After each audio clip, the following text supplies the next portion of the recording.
Yeah, I guess like after desire to learn, then you moved on. Like, how was your experience in like getting the next role? And Mhm. do you mind just walking through that? I guess. Yeah, yeah. So when I was a desire to learn, after a few months, I was like, I felt I was ready to grow into a new role, and I felt that my career goals or career growth wasn't, those needs weren't getting met at desire to learn. So I decided to switch out to a different company, and I applied to a bunch of companies. The process basically just it's pretty typical to getting any tech job. You have to take a bunch of time off to learn and study about the interview because the interviews also in software are pretty specific. Yeah. There's almost like a set standard, and I can talk about that as well.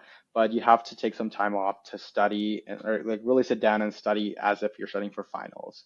And once you feel like you're ready, then it's time to like make sure to get your resume critiqued a bunch of times, reach out to any people that are working in an org that you might wish to go to, ask for a referral if you can. Referrals are very they cost very little, but they help a lot because Yeah. they get you in most places they get your resumes at the top of the pile that the recruiter is going to look at, and they like recruiters have thousands and thousands, especially if you go into big tech, they have like a gazillion Yeah. resumes they're going to Makes look sense. at, Yeah. and so if yours at the top and they look at it, that gives you a lot of chance to just be passed on to the hiring manager and getting your interview done.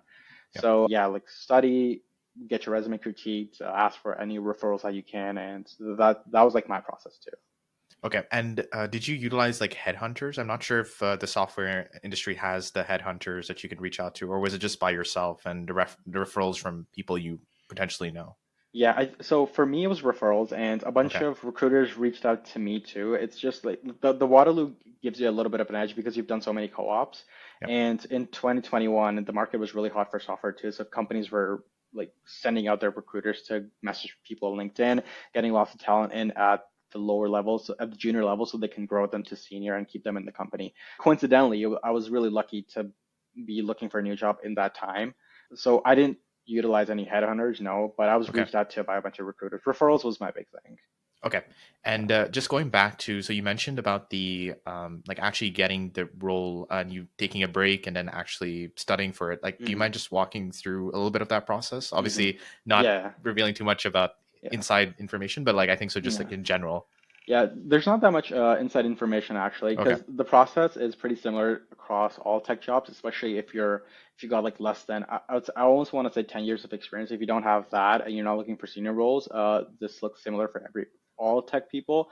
If you're going to software engineering, you'll probably have to do learn or relearn algorithms and data structures. Again, there's lead code style questions. Every software person knows lead code, and I think every software person hates it too. I Okay. definitely hate it because these are these kind of questions that you'll be asked to solve using code and write algorithms to solve whatever problem you're given. You need to like learn and practice those questions. And there's like tons and tons of resources online on how to ace your tech interview, and all of them boil down to making sure that your fundamentals, your computer science fundamentals, are properly learned and revised, Yeah. and you've practiced these bunch of problems. Right. So that's like the one big thing you need to do. Okay. And you mentioned, sorry, was it LeetCode or? Yeah, lead code. Yeah. Okay. Is that like a site, or I guess it's just like a general Mhm. description of? Okay. It did start as a site where people used to go and solve algorithm questions for fun, but it's been like the questions on there are used as questions in interviews for you to solve. They're pretty standardy, puzzly kind of questions that you need to solve, and they test a bunch of algorithms and data structures. But it's a very lead code is very standard across software. The fact that we can say lead code style questions and everyone can just kind of understands what you mean Okay. speaks for itself. But it's very standard across tech. Okay. Yeah, I know like the at least from when I heard, the interviews are very technical, like in Yeah, terms of the yeah, so you got to know what you're doing so yeah. unless you want to get the job. But There's it must be kind of like challenging because like if you're applying to roles and then you spend so much time and you don't get the role, mhm. then like what's your thoughts on that? Like how do people just like bounce back, keep going? It's difficult. I'm not gonna lie because it's not even that you're gonna be done a round of interview and that's it. They're gonna decide yes or no. You go through multiple rounds and Yeah. they only get tougher. There's that initial, like usually how it works is there's like an initial phone screen. They're gonna ask you some basic questions to make sure that you know what it means to write code. And then there's those screener kind of interviews after that where they're going to pair you with someone. They're going to ask you like a couple LeetCode style questions, dig into your resume maybe a little bit. But most of the interviews like focus on LeetCode. And there's a lot of pressure on you because you have to get it right the first time. You have very little time to fix it if you got something wrong. And it's very easy to get something wrong. It might be like a +1 that you missed in this Yeah. giant file. Oh And man. it's really hard to find it in that moment because Yep. you have that 1 hour. You need to find that +1. And if you don't get through the LeetCode part, you're definitely not getting through to the next round. It's very rare that your solution is like wrong, but the concept is there and you get through to the next round. That's where like it's very disheartening if you go through all this practice and you Yeah. get to the on-sites, which is like 4 or 5 hours worth of interviews with different people, and then you get rejected, which is it's very common because big tech, even though they hire so many people, it's a very low number of people that actually Yeah. make it all throughout the round. You have to make sure that you're not burning out. For me, like my process, or like I remember like thinking that, okay, I took this 2 weeks worth of vacation from D2L. This was like for my last year that Yeah. wasn't gonna roll over. And I studied and I'm doing like LeetCode after work every single day. This is not sustainable. I don't like, I would rather be playing video games instead.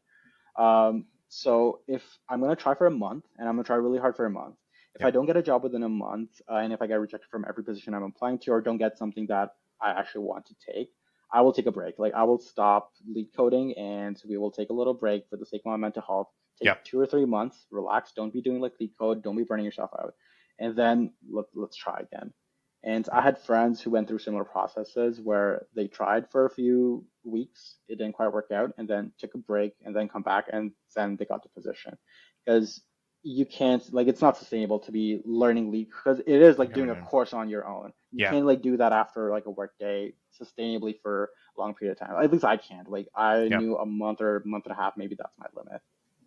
Right. I guess it's also kind of nerve wracking. Like, like I guess there's like new problems, like things you need to solve every single time. So I guess that adds to the complexity of like the Yeah. interview process, as well as just like being up to date with your field, right? Yeah, Uh, no, for sure. And it's not like those questions are going to be solved in 10 minutes. yeah. Everything, if you like Mhm. properly sit down to do a problem as if it was going to be presented to you in an interview, that's 30, 40 minutes gone.